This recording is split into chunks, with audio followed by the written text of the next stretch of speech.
I want to talk about a problem that's feared, misunderstood, and often maligned in British education, which is maths, and and also talk about its opposite, English, the art of word, storytelling, and argument. And these two subjects are often set against each other by misguided school teachers, bureaucratic curricula, when in reality they are not opposites at all. They're partners in a common intellectual pursuit. Both English and maths are trying to define something, an event, an issue, an item with precision, with clarity, and with definition. And maths in England, in English education, is in crisis, with over 40% of students failing to achieve a standard pass in GCSE, leaving them locked in a cycle of resits, despair, and ultimately a lack of essential numeracy. And the OCR exam board has declared that maths resits needs urgent reform, proposing a short course qualification to address the fact that thousands of students leave school without the ability to properly handle fractions or percentages.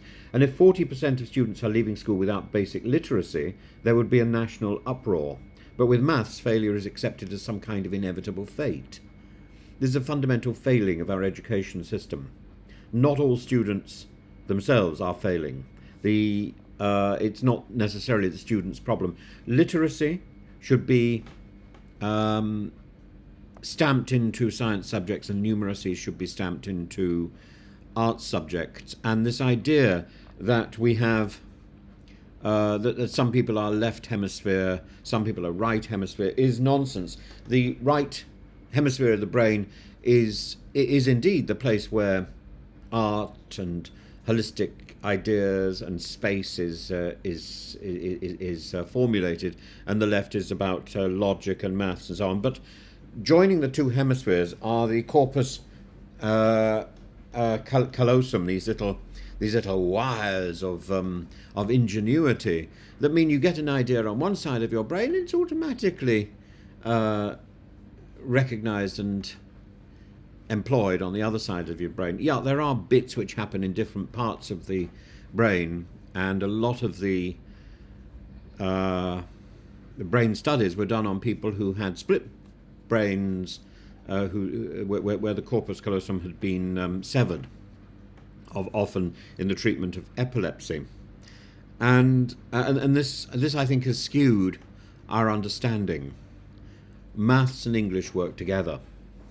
And I spent a lot of time, so about 20 years ago, frankly, but a lot of time dealing with students whose first language was not English, who were struggling with maths A-levels and economics A-levels because of the amount of very complex English that was being used, because these A-level exams were obsessed with using a double negative, which doesn't really exist in most European languages, and they found this very confusing to the extent they were getting very poor grades simply because they were misreading the English.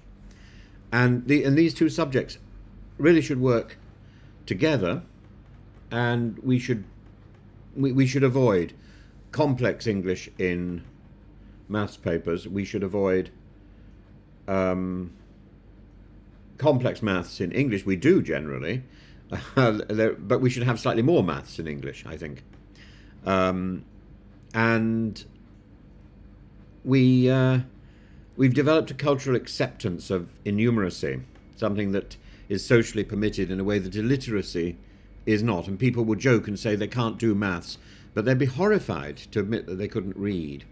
And part of the problem stems from the false perception that maths is a cold, inaccessible subject, a domain of numbers, equations, lifeless calculations. But mathematics, at its core, is a creative endeavour. It's about problem-solving, pattern recognition, the very human need to define, to structure, to interpret the world.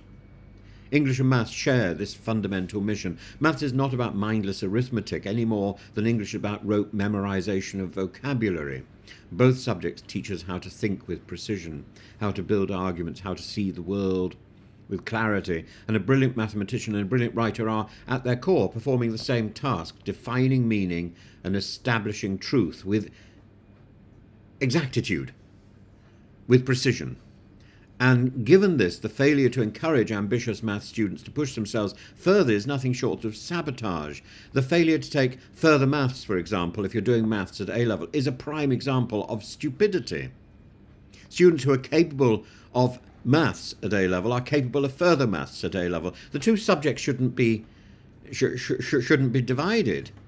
Because of school constraints or misunderstanding of its necessity. Further maths, if somebody is interested in maths, further maths is essential if they want to take maths beyond A level. And it's a pedagogical malpractice to deny this opportunity. Then there's the terror of the Cambridge STEP papers.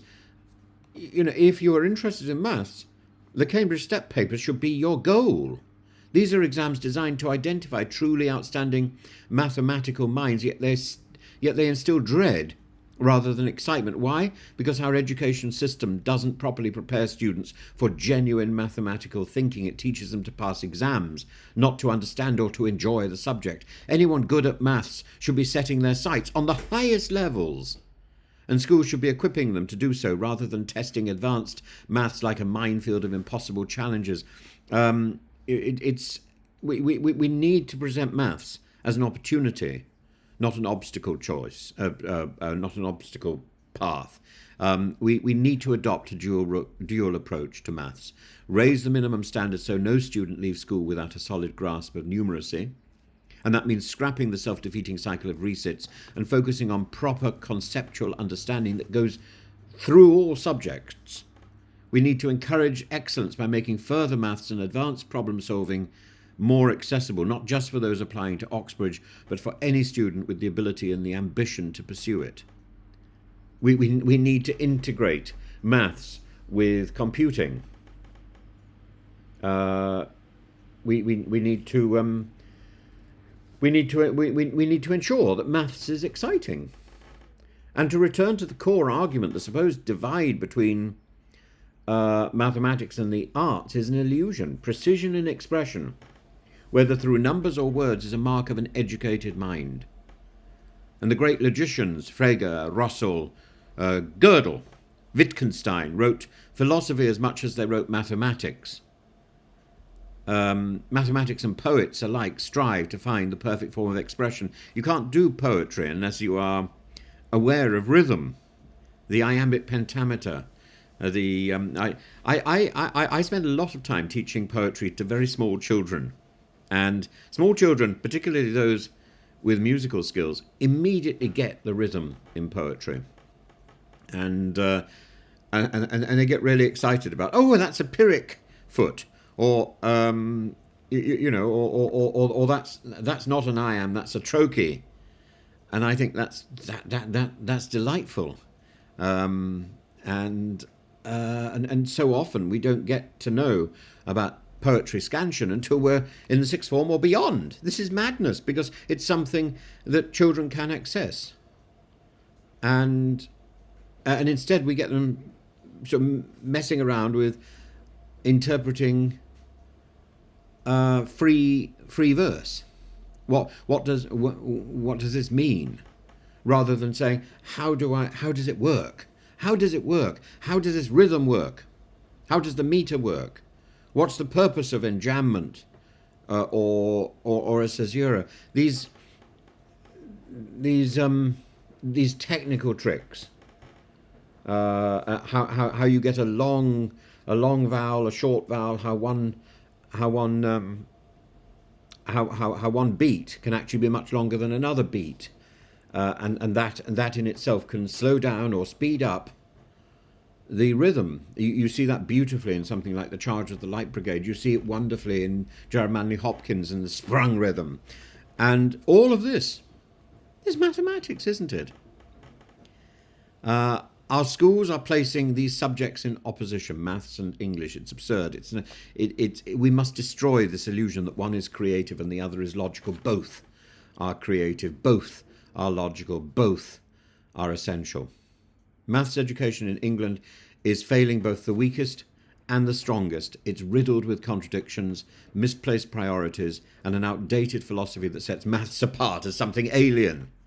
This is nonsense. We must teach it as a language. We must teach it as an art. We must teach it as a fundamental means of understanding our world. Remember, in the past, maths was a religion for the Pythagoreans. And most importantly, we must ensure that every student, whether bound for Cambridge's hardest exams or simply seeking a solid foundation, receives the education that they deserve. The choice is simple. Either we reform or we resign ourselves to failure. Let's not make the wrong choice. Come on.